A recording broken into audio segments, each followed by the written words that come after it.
ব্যবসা কিন্তু সবাই করতে পারে।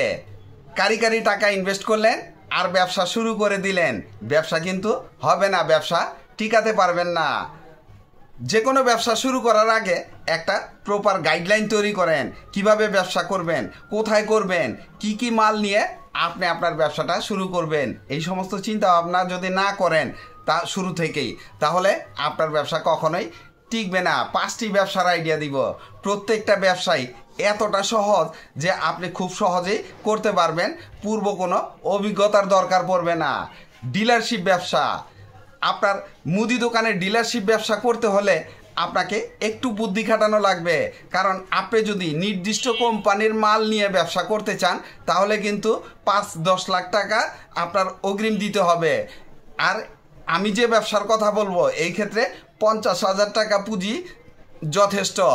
আপনি আগে জানবেন আপনার মালগুলা কোথায় পাওয়া যায়, চকবাজার চলে যান। শুরুতে 50,000 টাকার মাল আনার কোনো দরকার নাই, আপনি 10-20,000 টাকার মাল নিয়ে এসে মুদি দোকানে নক করেন, আপনার মালগুলা বিক্রি হবেই।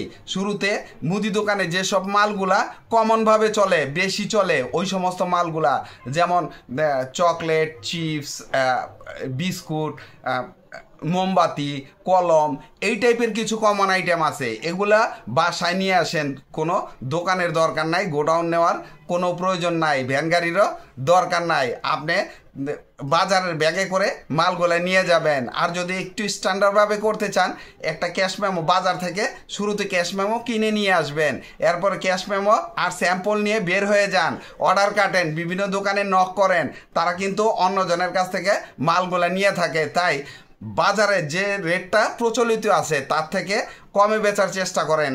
1-2 টাকা কমে দিলেই দোকানিরা আপনার মালগুলা লুফে নেবে। বাজারটা আগে ধরেন, মার্কেট যদি তৈরি করতে পারেন আপনার ব্যবসায় পিছন ফিরে তাকানো লাগবে না।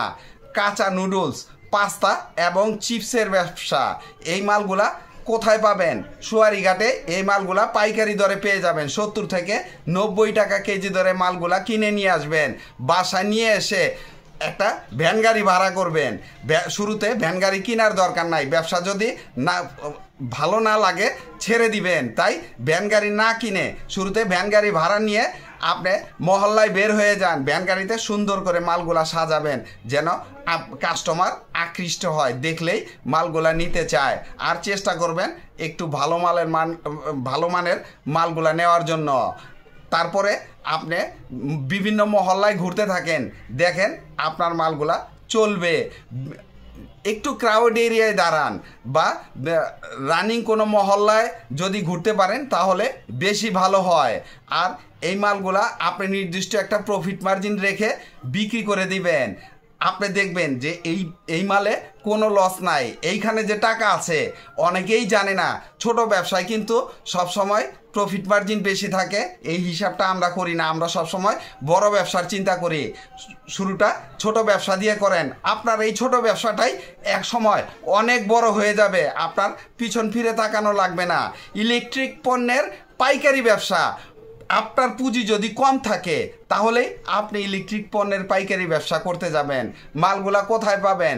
গুলিস্তান, সুন্দরবন স্কোয়ার মার্কেটে চলে যান, ওইখান থেকে ম্যাগনেটিক মালগুলা যেগুলা রানিং শুরুতে ওই মালগুলা দিয়ে ব্যবসা করবেন। ইলেকট্রিক পণ্যের খুচরা দোকানে নক করতে থাকেন, দেখেন আপনার মালগুলা নিবে, রেট একটু কমিয়ে দেবেন, লাভ কম করবেন। শুরুতে মার্কেট ধরার পর আপনার ইচ্ছা মতো ব্যবসা করতে পারবেন, প্রফিট মার্জিন ইচ্ছা মতো করতে পারবেন। কিন্তু শুরুতে ব্যবসা দাঁড় করানোর জন্য আপনি একটু কষ্ট করতে হবে, কষ্ট না করলে কিন্তু আপনি কোনো কিছুই করতে পারবেন না।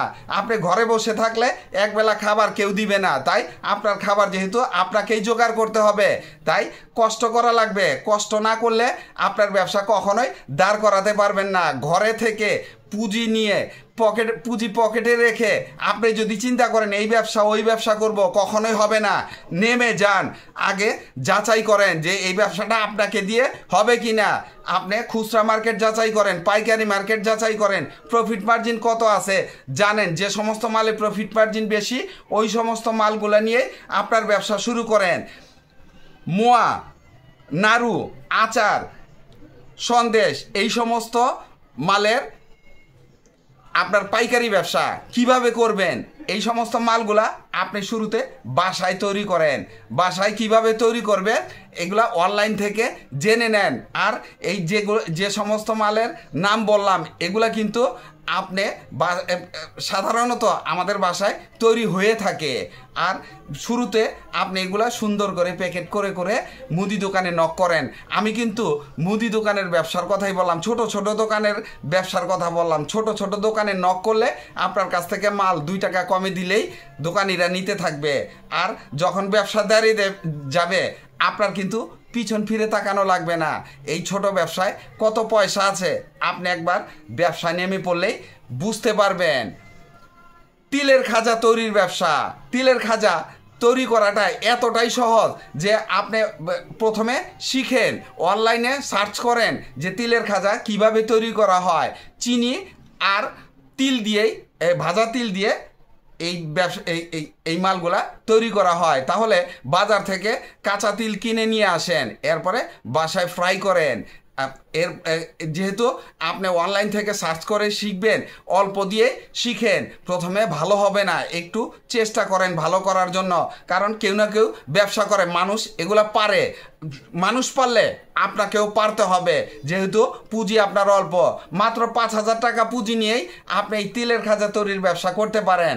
আর এই খাজাগুলা আপনি যখন দোকানে বিক্রি করবেন প্রফিট মার্জিন বুঝবেন যে কত টাকা আছে। আর এই সমস্ত ছোট ব্যবসায় অনেক টাকা আছে, এই জিনিসটা সবসময় নলেজে রাখবেন। তাই ছোট ব্যবসা দিয়েই শুরু করবেন। বড় ব্যবসা করতে গেলে পুঁজিও বেশি ইনভেস্ট করা লাগে। আর যদি আপনি ব্যবসাটা করতে ভালো না লাগে তাহলে কিন্তু অনেক টাকা লস হওয়ার সম্ভাবনা থাকে। তাই অল্প পুঁজি ইনভেস্ট করলে যদি আপনার ব্যবসাটা ভালো না লাগে তাহলে ওই মালগুলা আপনি খেয়ে ফেলতে পারবেন, আপনার কোনো লস হবে না। আর এই যে 5টা ব্যবসার আইডিয়া দিলাম, প্রত্যেকটা ব্যবসায় সর্বোচ্চ 50,000 টাকা পুঁজি ইনভেস্ট করতে হবে। ওই 5 থেকে 50,000 টাকা পুঁজি ইনভেস্ট করে এই 5টা ব্যবসা আপনি করতে পারবেন। ভিডিওটি ভালো লাগলে লাইক কমেন্ট শেয়ার দিয়ে পাশে থাকবেন, চ্যানেলটি সাবস্ক্রাইব করবেন এবং পাশে থাকা বেল আইকনটি প্রেস করে দিয়েন যেন পরবর্তী নতুন কোনো বিজনেস আইডিয়া আপলোড দেওয়ার সাথে সাথে আপনার মোবাইলে সর্বপ্রথম নোটিফিকেশন চলে যায়। আজকে এই পর্যন্তই। আসসালামু আলাইকুম।